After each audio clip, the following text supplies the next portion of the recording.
Vous avez donc lu la presse israélienne pour nous ce matin. Nous commencerons cette revue de presse par les mises en garde en perspective d'attentats terroristes anti-israéliens à Istanbul qui se poursuivent.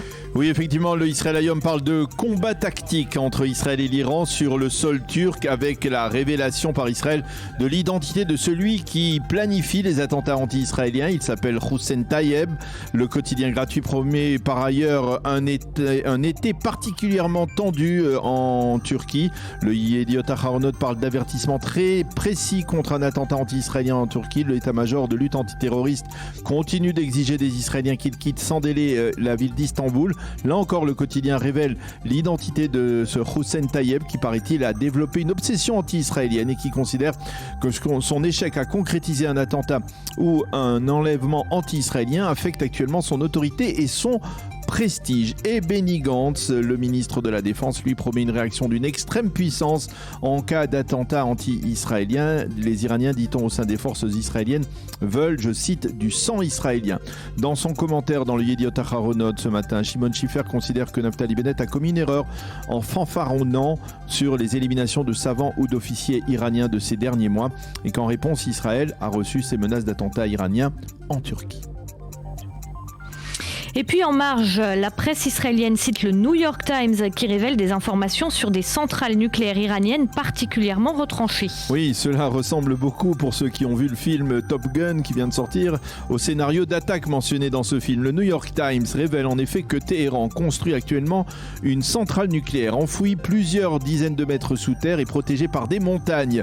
L'objectif des Iraniens, qui investissent donc beaucoup d'énergie et de moyens dans ce programme, rendre ces centrales étanches aux bombes, capables de perforer des couches épaisses de béton. Et en marge, le New York Times fait également état d'un nouvel officier des gardiens de la révolution iranienne qui a été éliminé ces derniers jours dans des circonstances mystérieuses.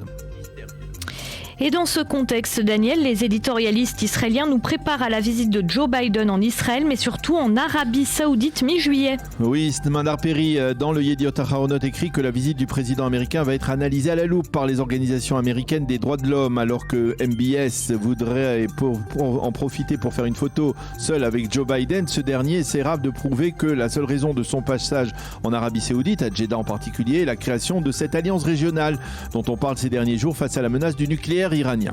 Quant au Haaretz, sous la plume de Tzvi Barel, il indique que les projets nourris par Joe Biden d'alliance régionale dans le monde arabe sunnite modéré face à la menace du nucléaire iranien, ces projets risquent bien de se heurter à de nombreuses mines explosives au Proche-Orient, des mines qui pourraient faire voler en éclats ce projet d'OTAN régional.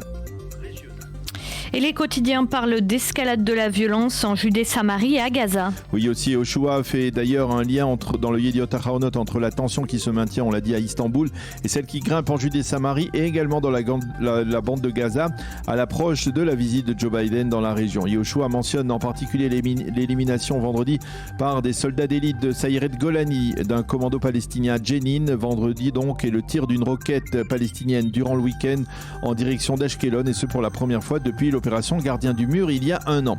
Et Yoshua mentionne également la décision du ministre de la Défense Benny Gantz de geler la distribution de 2000 permis de travail supplémentaires aux ouvriers gazaouis qui étaient prévus pour aujourd'hui. Et les quotidiens israéliens se penchent bien évidemment ce matin sur les menaces qui pèsent sur la coalition gouvernementale. Oui, le Yediot Ahronoth et le Israël Hayom parlent de semaines décisives pour le gouvernement Bennett-Lapid. Être ou disparaître, titre le Yediot Ahronoth avec ce titre à la Shakespeare.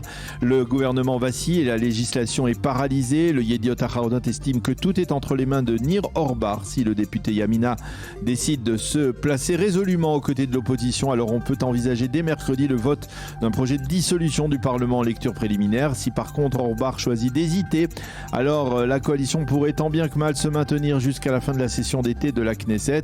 Dans son analyse de la situation, Yuval Karni détaille dans le Yediot Ahronoth les maillons faibles de la coalition. D'un côté, à droite, Chikli et Silman, de l'autre, à gauche, Mazen Ganahem et Rinaoui Zouabi. Quant à Binyamin Netanyahou, eh bien, il semble, selon ses proches, préférer dans un premier temps un gouvernement alternatif à l'option de dissolution du Parlement et d'élections anticipées. Et puis le Yediot Ahronoth Ahronot publie ce matin dans sa double page éditoriale une caricature qui résume la situation politique actuelle. Netanyahou est à table dans un restaurant avec Nir Orbar en tenue de serveur et en cuisine le plat à chauffer dans lequel on voit bien la tête de Naftali Bennett surgir. C'est bientôt prêt, annonce le serveur Orbar à Binyamin Netanyahou. Et si l'on consulte les premières pages des quotidiens israéliens ce matin, un chiffre se distingue. Daniel, le chiffre 7, vous nous expliquez pourquoi ? Un chiffre qui correspond au nombre d'assassinats de délinquance recensés au cours des 48 dernières heures. Certains affirment même 36 dernières heures. Un pays qui saigne, titre en manchette ce matin le Israël Hayom, d'Ashkelon à Kiryat Atta. La police ne se souvient pas d'un nombre aussi élevé d'assassinats en si peu de temps. Nous voulons plus de sécurité, se plaignent les Israéliens.